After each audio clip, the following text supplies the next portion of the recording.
Have you ever looked in the mirror and wondered about a physical mystery that just didn't make sense? Maybe it's a chronic weakness in your ankle that has been there since you were a kid, even though you've never actually injured it. Or maybe it's a birthmark that has a shape so specific, like a scar or a burn, that it feels more like a stamp than just a random mark. In our modern world, we're taught that our health is just a game of biology and luck. We're told our bodies are basically blank slates. But I believe there's another layer. Today, we're looking at the physical evidence of your past lives. We're talking about the cellular echoes, the wounds and the marks that the soul printed onto your new body because the memory of that experience was just too loud to be left behind. Your soul carries a history of every life you have ever lived. And sometimes it leaves the receipts right on your skin. And these receipts might make you think that you're broken, but really, you're just haunted by a version of yourself that didn't get to finish their story. I'm not just talking about a feeling here. There is actual documented research on this from both the scientific and the medical communities. First, there's the work of Dr. Ian Stevenson at the University of Virginia. He was a psychiatrist who spent 40 years investigating over 2,500 cases of children with past life memories. During his research, he discovered something groundbreaking.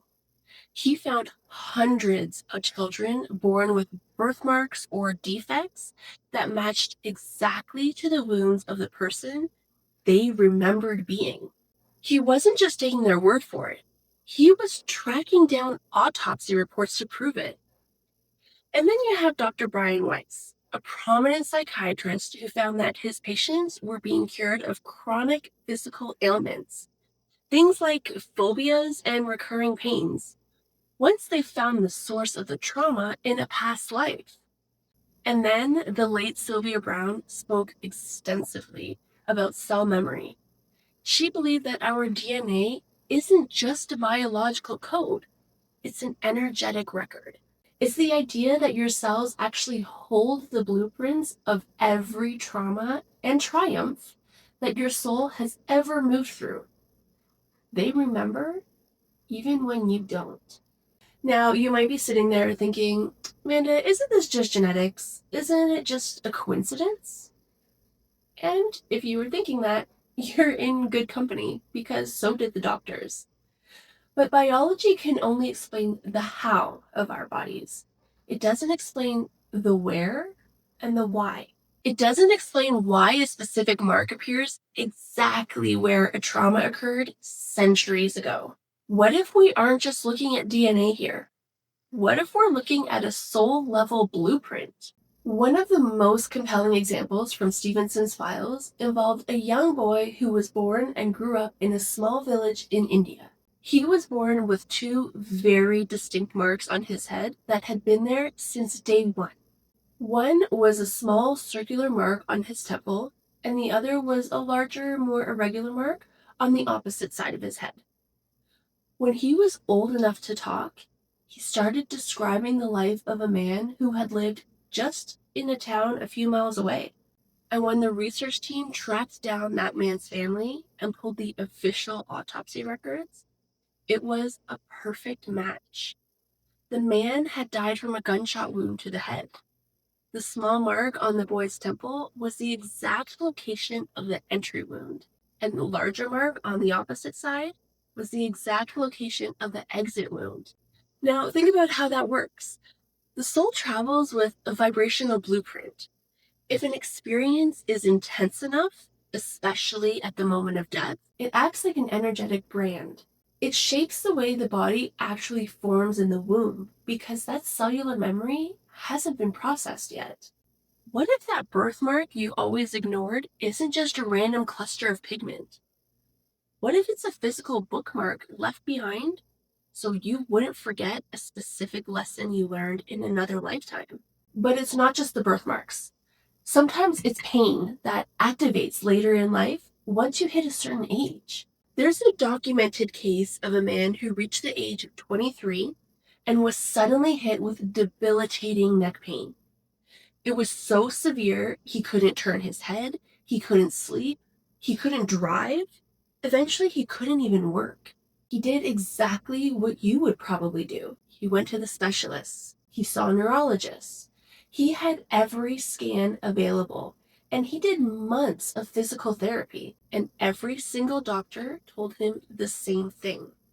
Physically, there's nothing wrong with you.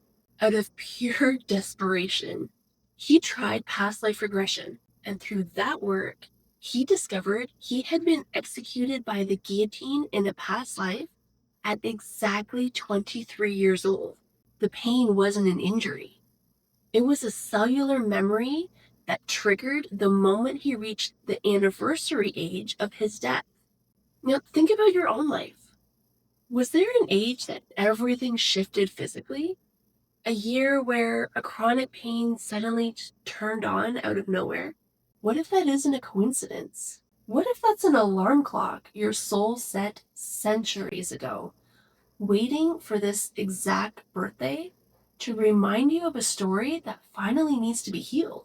In the world of past lives, we call this the anniversary trigger. Your body waits for a specific milestone to remind you of a story that your conscious mind has forgotten. It's an invitation to look at your own history, not just your biology. And I'm sharing these stories because I know they can sound like something out of a book, but I've lived this myself. As a kid, I had asthma.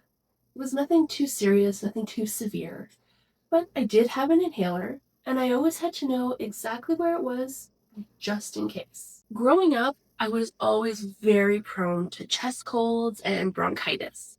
My respiratory system was a constant pain point for me. And somewhere between the ages of 20 and 23, while I was going to regular specialists, I was hit with a shock. They told me I didn't even have asthma anymore. And the only reason I kept being referred to these specialists was because I kept having the sensation that I was unable to breathe. Nobody could figure out why. These doctors couldn't find anything wrong with me, but breathing was still such a challenge. Fast forward years later, I'm doing my training as a past life regression therapist. And as part of that training, I had to regress into my own lives. And one of the lives I went into was a life where I died in a house fire from smoke inhalation. As soon as I woke up, I was able to connect the dots. During the regression, it felt just like it does today with trying to breathe. I was re-experiencing the smoke filling my lungs, that constriction, that inability to take a deep breath. It was an immediate click for me. And this sounds scarier as I'm saying it out loud than it was in the moment. And you might even be thinking, I don't have asthma, so this doesn't apply to me. But think about your irrational dislikes. Do you hate things tight around your neck? Do you have an unexplainable fear of deep water? Or maybe even just being in a crowded room? What if these aren't personality quirks? What if they're your body's way of shouting a warning from a past that you don't consciously remember?